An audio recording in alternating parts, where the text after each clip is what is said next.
Adapun tentang masalah sedekah ini banyak sekali hadis-hadis Rasulullah sallallahu alaihi wasallam. Di antaranya kullu mri'in tahta zilli shadaqatihi.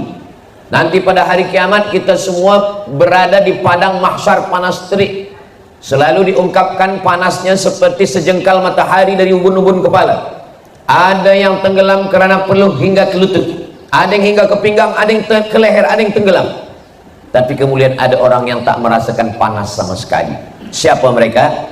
Kullu mri'in tahta zilli shadaqatihi. Orang akan bernaung di bawah naungan sedekah. Assalamualaikum warahmatullahi wabarakatuh.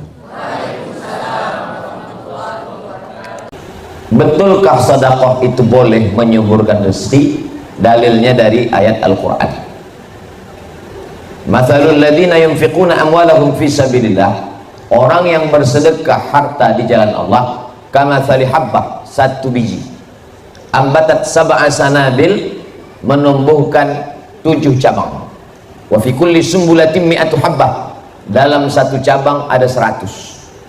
Jadi kita ini masing-masing sudah dibagi Allah rezeki. Saya 1, Datuk Sri 1, Tuan 1, Puan 1. Tapi bila saya sedekahkan, maka tumbuh 7 cabang. Dalam satu cabang ada 100. Apakah terhad hanya sampai kepada 700? Maka ujung ayat itu, wallahu yudha'ifu liman yasha. Allah melipat gandakan lagi, lebih banyak lagi daripada itu. Wallahu wasi'un alim. Allah itu maha luas karunia-Nya. Jadi tajuk ini bukan dibuat oleh EJK, bukan dibuat oleh ustaz, tapi tajuk ini diambil dari ayat suci Al-Quran bahwa sedekah menyuburkan rezeki. Sedekah itu diambil dari 3 huruf. Sedekah. Sedekah artinya benar, jujur. Sadaqallahul azim. Allah maha benar, Allah maha jujur, tiada dusta. Apa bukti orang beriman? Kalau memang betullah syahadat dia, asyhadu an la ilaha illallah wa asyhadu anna muhammadar rasulullah, mana buktinya? Buktinya sedekah. Itu maka dia disebut dengan sedekah. Sedekah. Lelaki yang cinta kepada perempuan, cinta tak nampak. Betulkah dia cintakan perempuan? Maka bukti daripada cintanya itu sedekah. Tapi pakai alif. Sedekah. Kalau sedekah tak ada alif. Sedekah. Tapi kalau sedekah, sad dal alif qaf, sedekah artinya mahar nikah. Apa bukti lelaki itu betul cintanya? Maka dia bawa mahar. Lelaki yang cintanya betul, dia bukan cuma berani membawa mawar, tapi berani membawa mahar. Lalu kemudian sedekah itu juga bermakna tidak hanya benda. Ada digunakan infak, ada dipakai kata zakat, ada dipakai kata hibah, ada dipakai kata sedekah. Jadi tentang masalah ibadah harta ini ada 7. Pertama zakat, wakaf, infak, sedekah, wasiat, hibah, ghanimah. Tapi yang amnya disebut sedekah. Ketika Allah bercerita tentang zakat, bunyinya tetap sedekah. Innamas sadaqatu lil fuqara wal masakin wal amilina 'alaiha wal muallafati qulubuhum wa fir riqab wal gharimin wa fi sabilillah wa ibnis sabil. Padahal ini zakat, tapi dipakai kata sedekah. Apa maknanya? Bahwa sedekah itu am, baik yang dalam bentuk uang sedekah, padi sedekah, duit sedekah, perniagaan sedekah. Bahkan bagi orang yang tidak mampu bersedekah dengan harta, likulli sulama minkum sedekah. Tiap tulang-tulang ini ada sedekah. Macam mana bersedekah tulang sendi?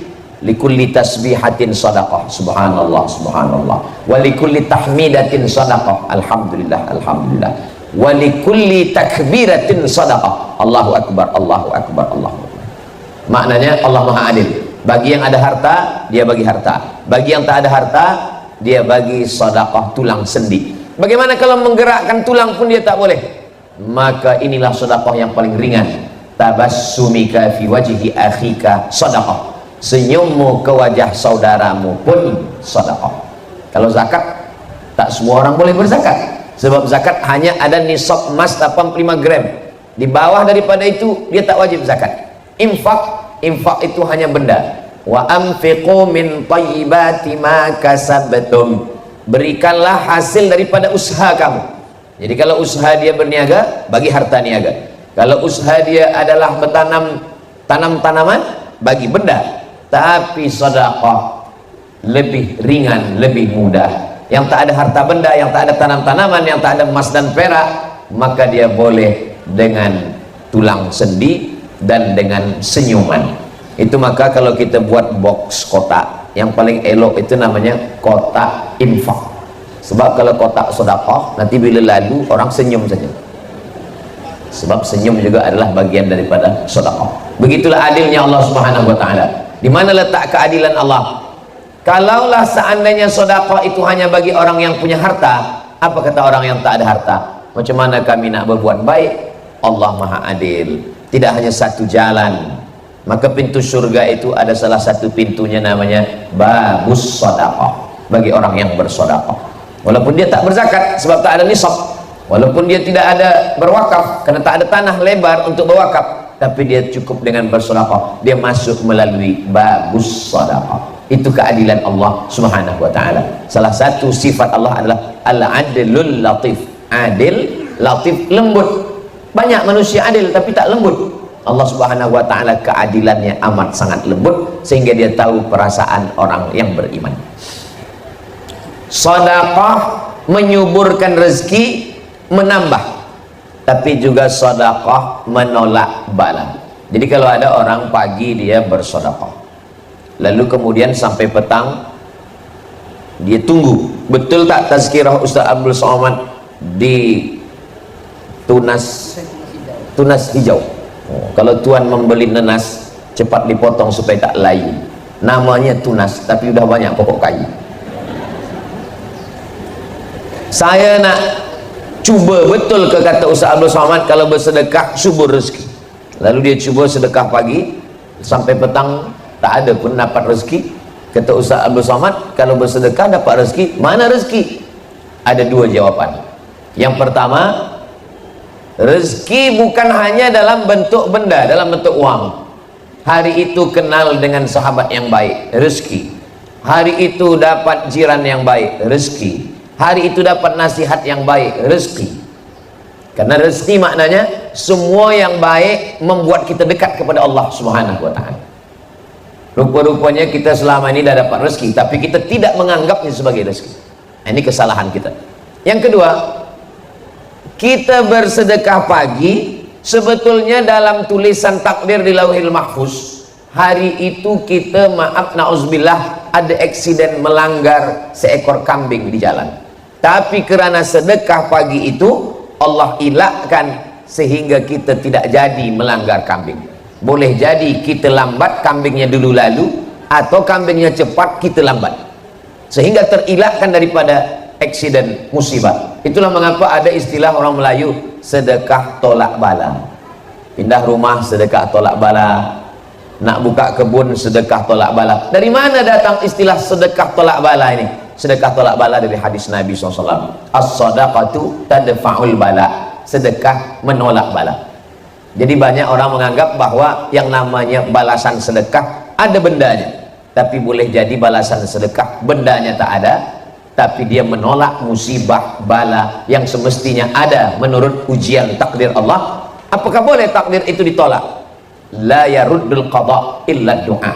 Tidak ada yang boleh menolak takdir kecuali doa. Dan satu lagi adalah sedekah. As-sadaqatu tadfa'ul bala, menolak bala. Makanya dalam hadis dikatakan, man ahabba ibsatalahu fi rizqihi, siapa yang mau subur rezekinya, wa yunsa'alahu fi atharihi, panjang umurnya, falyasil rahimahu, maka hendaklah dia bersilaturahim. Dengan bersilaturahim dia bersedekah.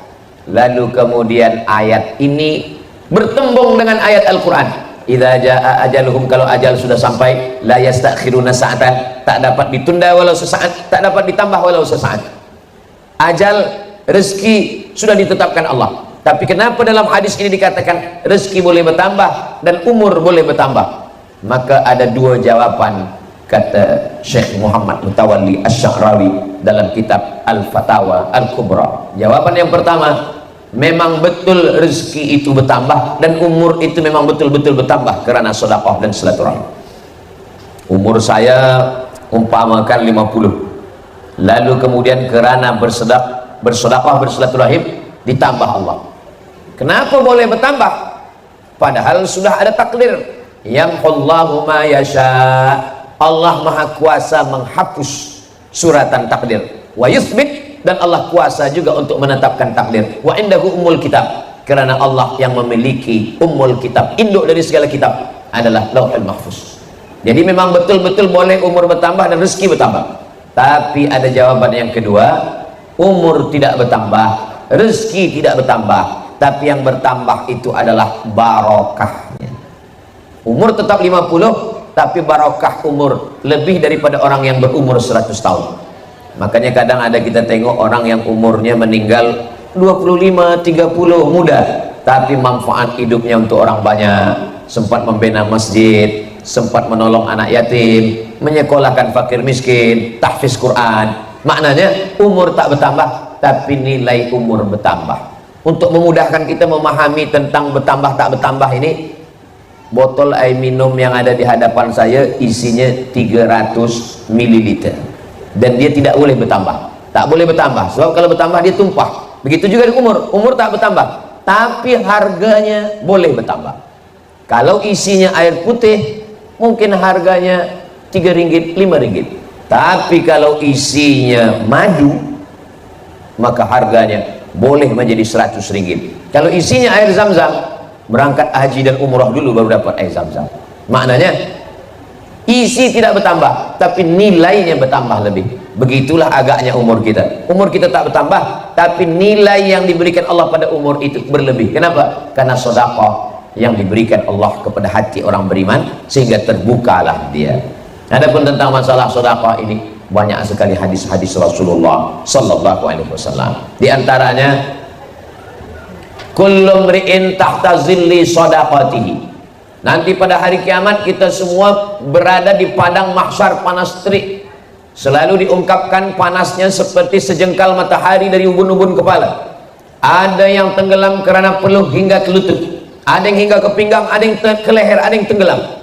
Tapi kemudian ada orang yang tak merasakan panas sama sekali. Siapa mereka? Kullu mri'in tahta zilli shadaqatihi.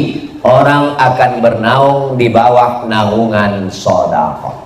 Mudah-mudahan di Labuan kita tak terasa panas, di padang mahsyar pun tidak juga kepanasan, insyaallah. Itu karena sedekah kita. Lalu kemudian bagaimana dengan sedekah? Sedekah ini kan ada yang banyak, ada yang sedikit. Begitu juga lah nanti di padang mahsyar. Ada yang atapnya kuat kokoh, ada yang kurang kuat, ada yang ikhlas, ada yang kurang ikhlas. Kita husnuzan kepada Allah subhanahu wa ta'ala. Bagaimana? Pokok-pokok kayu semua tercabut. Wa takunul jibalu kal ihnil manfush. Gunung-gunung, bukit-bukit macam bulu kambing yang dihembus angin. Maka pokok kayu tak ada rumah, tak ada kubah, tak ada, semua tak ada, rata semuanya. Tapi ada orang yang mendapatkan naungan arasy Allah, itulah orang yang bersedekah. Lalu kemudian hadis lain pula mengatakan, apa dia? Dawu mardakum bis sadaqah, obati orang yang sakit di antara kamu dengan bersedekah. Datanglah seorang yang sakit lama tak sihat, minta fatwa kepada seorang ulama ahli hadis namanya Imam Abdurrahman bin Mahdi. Wahai Imam Abdurrahman bin Mahdi, ya, saya minta fatwa kepada engkau tentang penyakit saya. Kamu sudah berobat? Sudah. Sudah pergi ke tabib? Sudah. Sudah makan minum madu habba sauda? Sudah. Kata Imam Abdurrahman bin Mahdi, saya teringat satu hadis. Dawu mardakum bis sadaqah. Engkau cari suatu kampung yang mereka susah mendapatkan air kering, buatkan perigi di sana. Kata orang yang sakit ini, apa hubungan perigi dengan sakit saya? Sebab saya pernah mendengar hadis dawu mardakum bis sadaqah, obati orang yang sakit dengan sedekah. Saya tengok sedekah yang paling elok adalah memberikan air, maka engkau buatkan. Dia pun pergi membuatkan perigi, dia upahkan sebab dia sakit. Lalu selepas itu orang kampung minum. Lalu selepas minum orang kampung berdoa, ya Allah, orang yang membuatkan perigi ini berikanlah dia kesehatan, panjangkanlah umurnya. Maka menurut akal tak ada hubungan antara sakit dengan perigi. Tapi bagi orang yang bertauhid, yang sakit itu datangnya ujian dari Allah, yang berdoa setelah dapat air dari perigi juga berdoanya kepada Allah, bertemu doa pada Allah Ta'ala, innama amruhu idza arada syai'an ayaqula lahu kun fayakun. Maka di antara ujian sakit, tidak ada orang yang sakit. Bezanya dulu kita menganggap penyakit itu sebagai laknat. Dalam Islam, penyakit adalah salah satu cara Allah menaikkan darjah, memberikan pahala sabar, memberikan pahala ridha, dan menghapuskan segala dosa. Mudah-mudahan yang sakit diantara kita diberikan Allah kesembuhan dan kesehatan. La yusibul mu'min min nasabin wala wasabin wala saqamin wala syaukin. Kalau ada penyakit, susah hati, kerisauan, sampai duri yang mencucuk tapak kaki, illa kafarallahu anhu biha sayyi'atuh, Allah Ta'ala mengampunkan, menghapuskan segala dosa dan kesilapannya. Begitulah Allah Subhanahu wa Ta'ala. Berikutnya juga bahwa sedekah itu menghubungkan kita dengan orang yang sudah lama mati, meninggal dunia. Ayah kita, ibu kita meninggal dia. Mereka tidak disebut di alam akhirat karena dunia belum kiamat, tapi mereka juga tidak disebut dunia karena mereka sudah meninggal. Maka antara akhirat dengan dunia ada satu alam. Alam itu disebut dengan alam barzakh. Barzakh maknanya pemisah. Di sana akhirat, di sini dunia. Yang memisahkan antara akhirat dengan dunia adalah alam barzakh. Bila nanti dunia kiamat, barzakh hilang, dunia hilang, yang ada hanya akhirat. Lalu kemudian bagaimana kita ada hubungan dengan orang yang ada di alam barzakh? Hubungannya adalah dengan sedekah. Datanglah seorang sahabat Nabi bernama Sa'ad. Kata Sa'ad bertanya kepada Nabi Muhammad SAW, ummi matat, mak saya meninggal, bagaimana saya berhubungan dengan dia? Afa atasaddaqu anha, kalau saya bersedekah, apakah sedekah saya ini sampai kepada dia padahal dia sudah mati meninggal dunia? Kata Nabi, tasaddaq, bersedekahlah engkau Sa'ad. Sa'ad bertanya balik, ayu sadaqatu afdal, apa sedekah yang paling afdal? Kata Nabi, saqyul ma, engkau bersedekah air minum. Lalu kemudian Sa'ad mengambil besi, cangkul, menggali perigi. Kenapa selalu dalam hadis-hadis Nabi itu tentang perigi? Karena memang di Jazirah Arab susah perigi, susah mendapatkan air. Adapun di tempat kita ini, Masya Allah, tabarakallah, air melimpah ruah. Maka kita cari apa yang susah. Oh, air banyak, tempat wudhu banyak. Yang susah itu adalah tempat salat. Akhirnya dibuatkanlah surau Ummi Khadijah. Maka mudahlah orang sholat, 100 boleh, 200 boleh, sehingga orang yang lalu lalang susah mendapatkan orang berjalan, ada orang yang sedang menikmati alam yang begitu cantik dan indah, ingat dia waktu sholat, singgah dia. Dan ketika dia sholat itu sebelumnya dia berwudu, sebelumnya dia pula pergi ke tandas, memudahkan urusan orang. Man yassara an mu'sirin yassarallahu anhu yaumal qiyamah. Siapa yang memudahkan urusan orang, dimudahkan Allah pula urusan dia pada hari kiamat. Jadi hidup ini sebetulnya pendek, singkat, sekejap, tapi akhirat juga lama, dan sebelum akhirat itu ada alam barzakh yang amat sangat lama. Kalau kita hitung kira sekarang sudah 1445 Hijrah. Imam Syafi'i meninggal 204. Sekarang sudah 1445. Maknanya 1240 tahun sudah Imam Syafi'i di alam barzakh. Tapi tetap mengalir. Kenapa mengalir? Orang baca kitab Al-Um, mazhab Syafi'i. Orang baca kitab Ar-Risalah, mazhab Syafi'i. Semua kita di Asia Tenggara ini, dari Malaysia, Indonesia, Brunei Darussalam, Patani, Thailand Selatan, Moro, Singapura, semua bermazhab Syafi'i. Oh, dia imam, dia hafaz Quran, dia ulama, dia punya banyak murid. Bagaimana dengan kita? Maka di antara amal yang mengalir adalah sedekah. Yatsba'ul mayyita salasun, yang mengiringi mayat ke liang lahat tak banyak, hanya 3. Yang pertama mal, harta. Yang kedua ahluhu, keluarga. Yang ketiga adalah wa amali. Kata Nabi, yarji'u usnani, yang 2 ini balik ke rumah. Harta balik ke rumah, kereta balik ke rumah, selimut balik ke rumah. Dan yang kedua juga balik ke rumah. Anak, menantu, kawan, sahabat, semua balik ke rumah. Wa yabqa wahidun, yang tinggal hanya 1, itulah dia sedekah. Itulah mengapa orang dalam Islam disuruh mencari harta. Kenapa kita cari harta? Bukankah harta ini melalaikan kita daripada Allah? Mencari harta ini hanya membuat kita lupa berzikir. Dalam Islam mencari harta adalah untuk bekal selepas kita mati. Man bana masjidan, siapa yang membina masjid, banallah mithlahu baitan fil jannah, dibinakan Allah untuknya satu tempat dalam surga. Siapa yang membina masjid, orang sholat di masjid, mengalir pahalanya. Itu kan masjid, Ustaz. Bagaimana dengan surau? Kalau ada sholat 5 waktu, subuh, zuhur, asar, maghrib, isya, itu namanya masjid. Tapi kalau ada sholat Jumatnya, namanya masjid jami. Itulah mengapa ada disebut, ada istilah jami dan ada yang tak jami. Jami maknanya ada sholat Jumat, sedangkan masjid tak ada jami, hanya masjid tempat sholat 5 waktu, tak ada Jumat. Jami itu diambil dari kata jama'ah, Jumat, jami, berkumpul pada hari Jumat. Lalu bagaimana dengan surau? Surau ini sebenarnya masjid. Surau adalah bahasa kita, bahasa Melayu, sehingga kalau kita masuk ke dalam surau, kita tetap niat iktikaf. Dan kalau masuk ke dalam surau, kita tetap sholat sunat tahiyatul masjid. Usolli sunatan tahiyatul masjid, bukan tahiyatul surau, karena dia tetap adalah hukum, dia hukum masjid, karena ada sholat 5 waktu.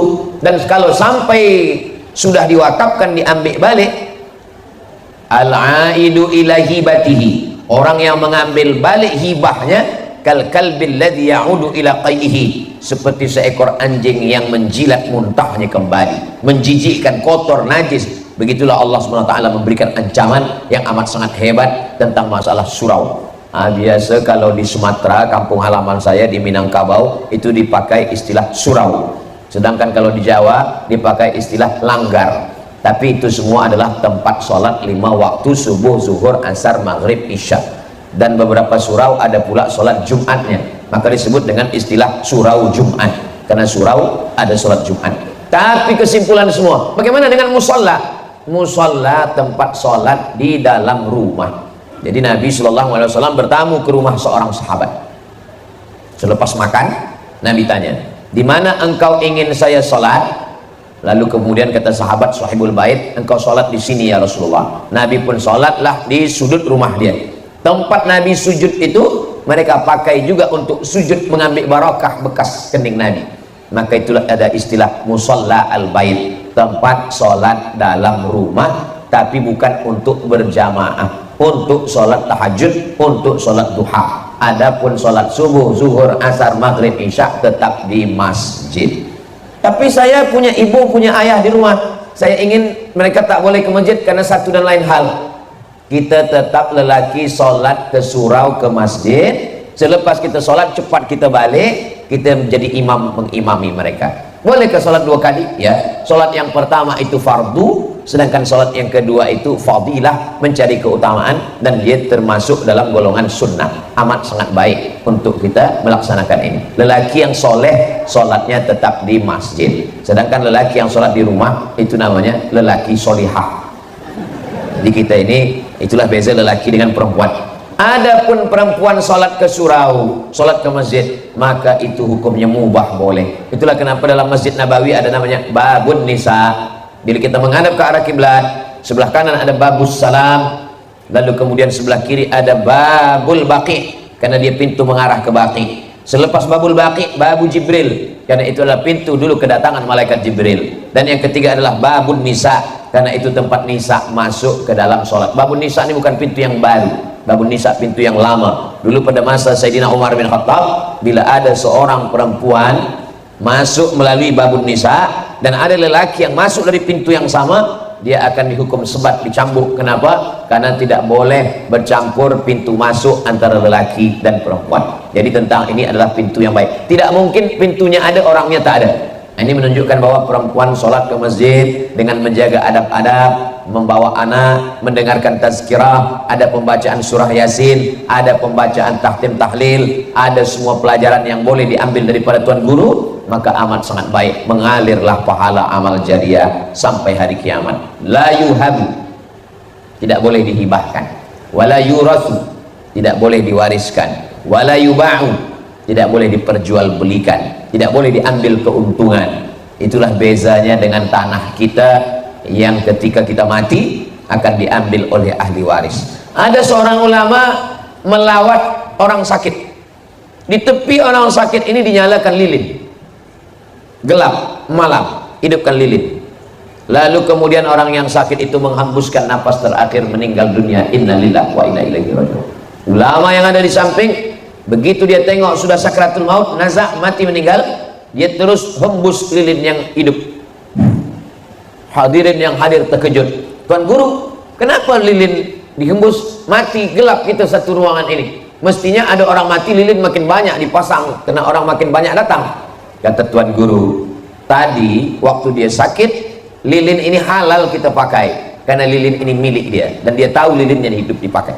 Tapi selepas dia sakratul maut, meninggal, lilin ini haram kita pakai. Kenapa haram kita pakai? Karena sedetik lepas meninggal, lilin ini bukan punya dia lagi, lilin sudah berpindah kepada ahli waris dan anak istri dia ada. Kita tak tahu mereka izin atau tidak kita pakai lilin ini untuk menerangi kita. Begitulah harta berpindah. Kalau kita hidup pukul 3 suku, maka 3.30 semua yang ada kita miliki berpindah kepada ahli waris. Suatu ketika sahabat duduk dengan Nabi. Nabi tanya, kamu lebih cinta harta kamu atau harta ahli waris kamu? Sahabat semuanya serentak menjawab, kami lebih sayang harta kami ya Rasulullah. Harta ahli waris kamu? Harta anak kami bukan punya kami, itu punya mereka lah ya Rasulullah. Kata Nabi, nyatanya kamu lebih sayang pada harta ahli waris kamu daripada kamu. Kenapa begitu? Karena kamu menumpuk harta, selepas itu kamu mati, dan semua yang kamu cari itu dimiliki oleh ahli waris. Itu menunjukkan bahwa kamu lebih sayang kepada ahli waris kamu. Adapun yang kamu bawa, itulah yang kamu sudah berikan. Dibelikan ke makanan busuk. Ma akalta fa afnaita wa ma labista fa ablaita wa ma tasaddaqta fa amdaita. Ma akalta fa afnaita, yang kau makan busuk. Wa ma labista fa ablaita, yang kau pakai lapuk. Wa ma tasaddaqta fa amdaita, yang kau sedekahkan bekal hari esok. Yang dimakan busuk, yang dipakai lapuk, yang disedekahkan bekal hari esok. Boleh untuk status esok pagi. Apa maknanya? Bahwa manusia ini sibuk. Berapa banyak manusia keluar rumah mencari rezeki sebelum azan subuh berkumandang, berharap nanti di tempat kerja akan sembahyang subuh. Rupa-rupanya jam lambat terbit matahari, hilang masa subuh. Tak sempat jumpa anak, balik bekerja anak pun sudah tidur, tak nampak lagi. Berkumpul keluarga pun tidak. Lalu kemudian pukul siang zuhur, meeting, kumpul, bertemu, akhirnya juga tak sempat lagi sembahyang. Petang pun juga begitu. Nantilah sembahyang maghrib di rumah. Rupanya sampai di rumah pun sudah habis maghrib isya, letih, mengantuk, tertidur. Esok pagi berulang lagi. Terbiasa setiap hari, akhirnya lupa sembahyang, terlambat makan, masuk hospital. Dokter mula cek, kata dokter, ini awak sakit lambung, sakit usus, sakit perut, kerana kurang makan, tak sempat makan. Memang manusia ini luar biasa, saking sibuknya mencari makan sampai tak sempat makan. Begitulah manusia pada akhirnya, dan puncanya adalah mati menghadap Allah Subhanahu wa taala. Apa yang dibawa? Tapi saya bagi tazkirah, karena memang tajuk kita tentang sedekah menyuburkan rezeki. Bukan maknanya selepas ini esok semua orang di Labuan tak lagi bekerja. Kemana orang Labuan? Semuanya berzikir.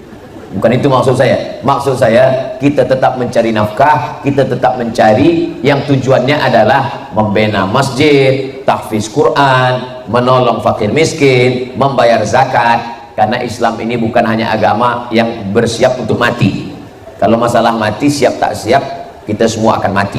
Banyak orang berkata, saya ini siap mati Pak Ustaz. Masalah mati ini siap tak siap, kita tetap mati. Dan malaikat tak pernah tanya sebelum dia cabut nyawa, dia tak tanya, awak dah siap mati ke belum? Yang kita perlu persiapkan itu bukan masalah mati. Yang kita siapkan itu apa bekal kita selepas mati. Dan bekal yang paling hebat selepas mati adalah bekal sedekah. Tapi ada dua lagi, ilmun yang tafa'u bih. Kita bukan ulama, dan andai kita ulama, belum tentu ilmu kita ikhlas. Dan andai kita ikhlas, belum tentu diamalkan orang. Lalu kemudian anak yang soleh, belum tentu anak kita soleh. Masa kita hidup dia soleh, lepas kita mati dia tak soleh, maka satu-satunya harapan tinggal lagi satu, sedekah. Ilmu boleh jadi tak diamalkan orang, tapi sedekah masjid, mereka tak perlu berkata ila hadrati. Kalau Al-Fatihah ila hadrati fulan bin fulan. Tapi masjid subuh, zuhur, asar, maghrib, isya, Jumat, tarawih, witir, tahajud, qiyamul lail, duha, tazkirah, pengajian, tahtim, tahlil, baca Quran, maka mengalir laki kita semua. Begitulah Allah Subhanahu wa taala memberikan kebaikan-kebaikan melalui pintu-pintu yang salah satunya adalah pintu sedekah. Makanya orang yang beruntung, kata Allah, wa may yuqashuha nafsihi, siapa yang selamat daripada sifat bakhil, faulaika humul muflihun, itulah orang yang menang. Peniaga yang menang kalau modalnya sedikit untungnya banyak. Dokter yang menang kalau banyak orang sakit. Tapi dalam Islam siapa orang yang menang? Orang yang selamat daripada sifat bakhil. Kenapa? Karena orang yang bakhil menyimpan harta, dan harta itu tak sempat dimiliki, karena yang akan memilikinya adalah ahli waris. Ada sifat manusia dua, jama'a malahu wa addada. Jamaah mengumpul, addada menghitung.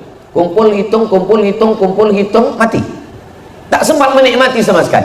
Dimakan pun tidak, dipakai pun tidak. Saya dalam satu tazkirah dijemput makan. Masa sedang makan, saya makan sikit. Kata Tuan Haji yang menengok, Ustaz jangan tahan-tahan makan. Jangan Ustaz macam kawan saya, kata dia. Saya tanya, kawan Tuan Haji macam mana? Kawan saya ni kaya, Ustaz Abdul Somad. Kalau lalu kita duduk tepi jalan, lalu 10 lori, 7 punya orang, 3 punya dia. Oh, kaya betul, ya. Mana dia sekarang? Mati, Ustaz. Dan tak sempat dinikmati. Ada sempat dia bina masjid surau, tak sempat, Ustaz. Kenapa? Bakhil. Ustaz menceritakan aib orang lain, tak ada sebut nama. Kalau kita sebut nama orang baru tak boleh. Kita ambil iktibar pelajaran bahwa semua akan berakhir, yang kekal abadi adalah sedekah. Begitulah kita tengok semua orang-orang besar, yang pertama dia bina adalah masjid. Ketika Nabi sampai di Quba, Masjid Quba. Sampai di Madinah, Masjid Nabawi. Datang Amr bin As sampai ke Mesir, Masjid Amr bin As. Dan hampir semua raja-raja Melayu, sultan-sultan meninggalkan masjid.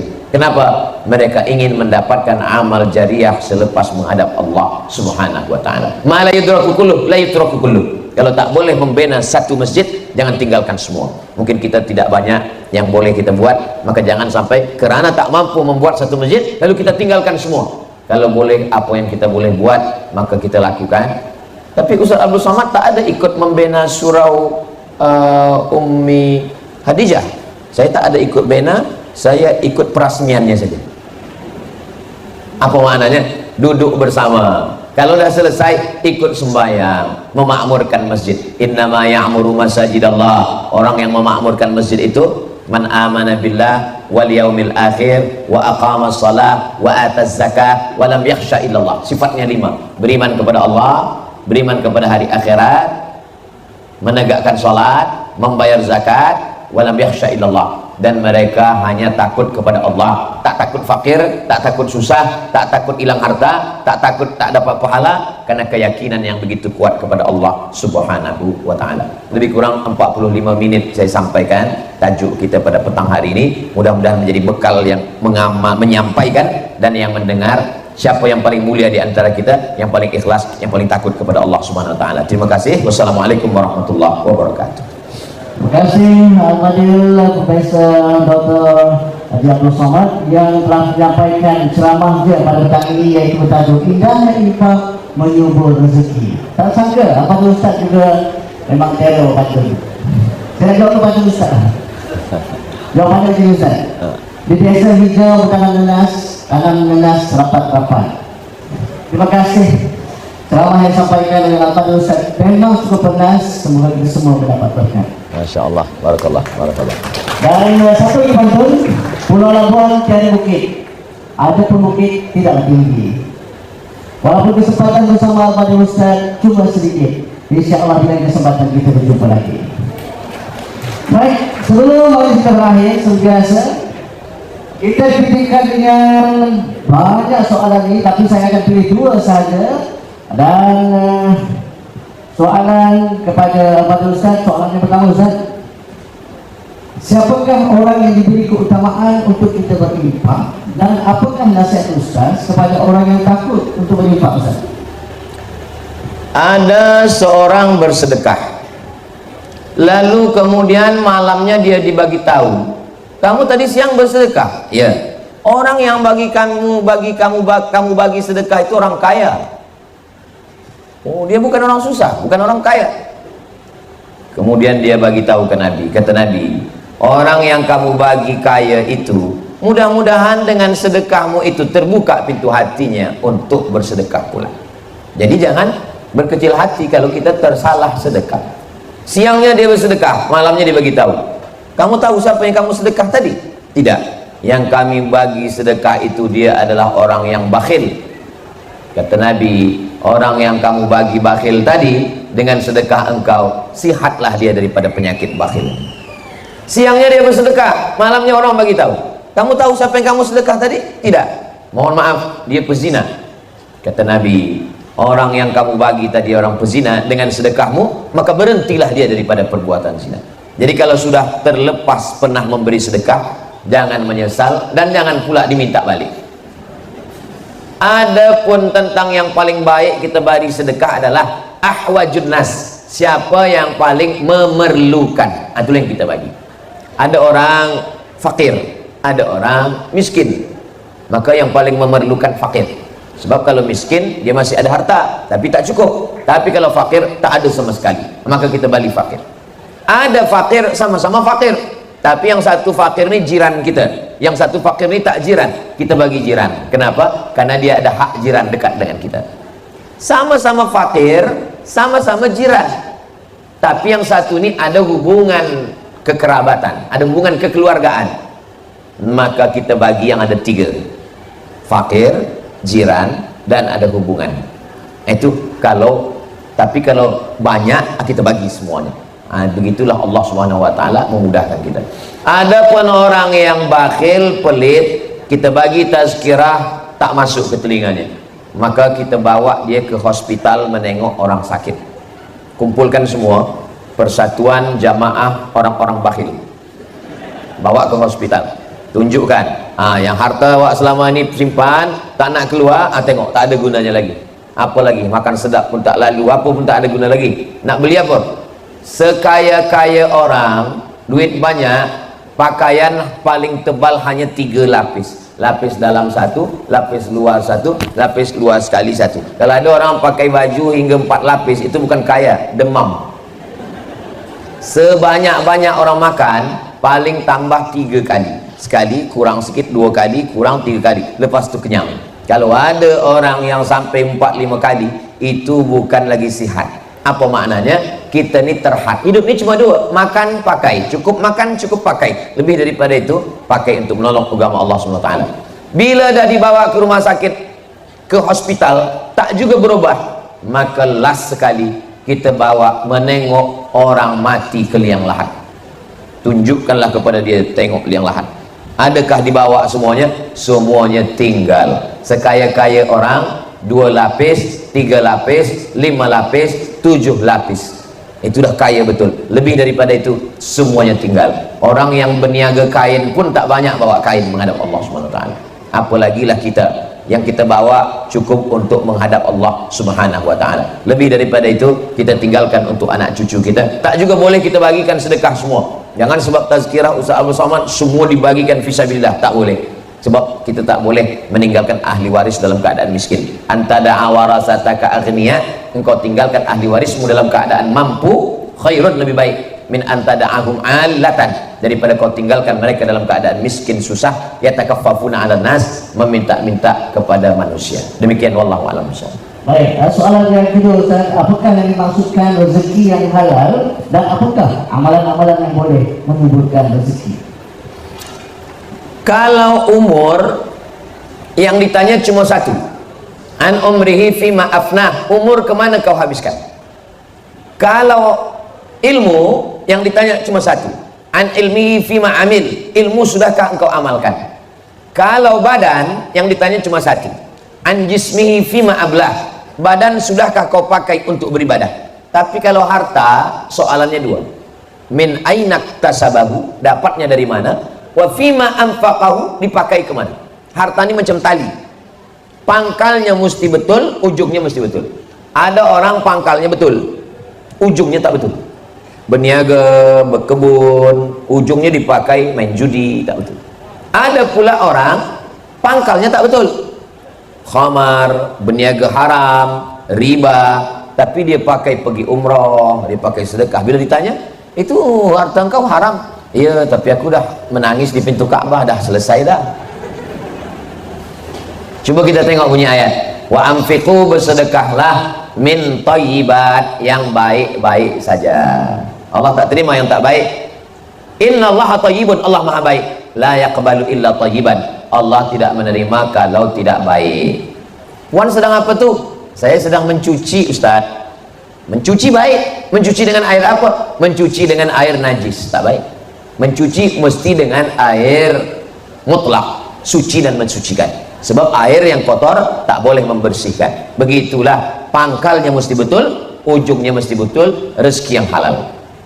Satu mangkuk gulai nasi dari yang haram masuk ke dalam mulut, dikunyah, sebagian jadi air, sebagian jadi sampah, sebagian jadi darah. Darah berubah menjadi daging. Ayyuma lahmin, setiap daging di badan, nabata min haramin, tumbuh dari yang haram, fannaru aulabi, tempatnya api neraka. Kalau tempatnya api neraka, dia dibakar dulu di neraka. Setelah bersih baru masuk ke dalam surga. Nanti sebelum masuk kita ada mizan, timbangan dulu, ditimbang badan. Abdul Somad, badan kamu beratnya 50 kilo, yang halal 40 saja.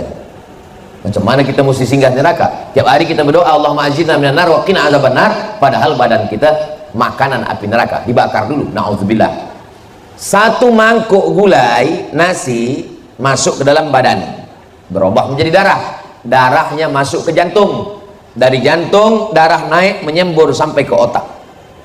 Otak inilah yang berfikir. Nasiyatin, nasiyatin ubun-ubun, nasiyatin kazibatin khati'ah. Nasiyatin ubun-ubun, kazibatin pembohong, khati'atin pelaku dosa. Yang berdosa tangan, yang berdosa kaki, yang berdosa mata, yang berdosa telinga, yang berdosa kemaluan. Kenapa yang disebut berdosa kepala? Karena otaklah yang memerintahkan mata, memerintahkan telinga, memerintahkan tangan, memerintahkan kemaluan, memerintahkan kaki. Semua order daripada fikiran, maka fikiran jahat karena makanan haram. Berdoa kepada Allah. Rajulun ash'as, ada seorang lelaki yang rambutnya kusut, aghbar, berdebu. Kenapa dia tak mandi?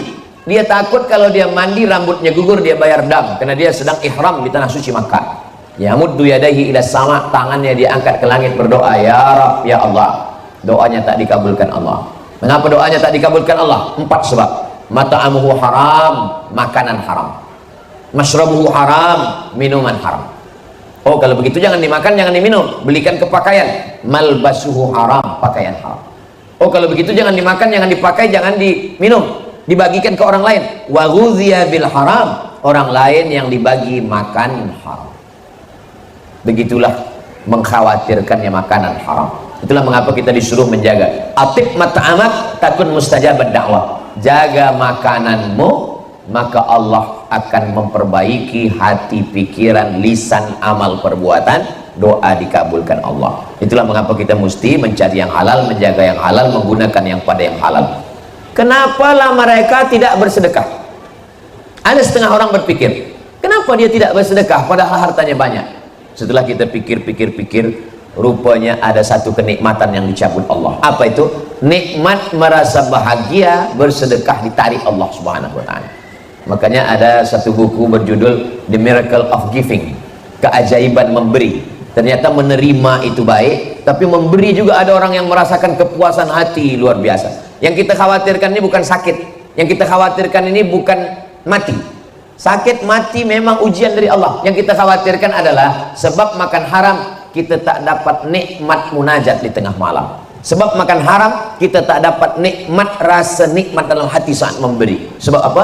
Kerana makan haram rusak jantung, rusak hati, rusak pikiran, rusak perasaan. Nauzubillah. Wallahu a'lam.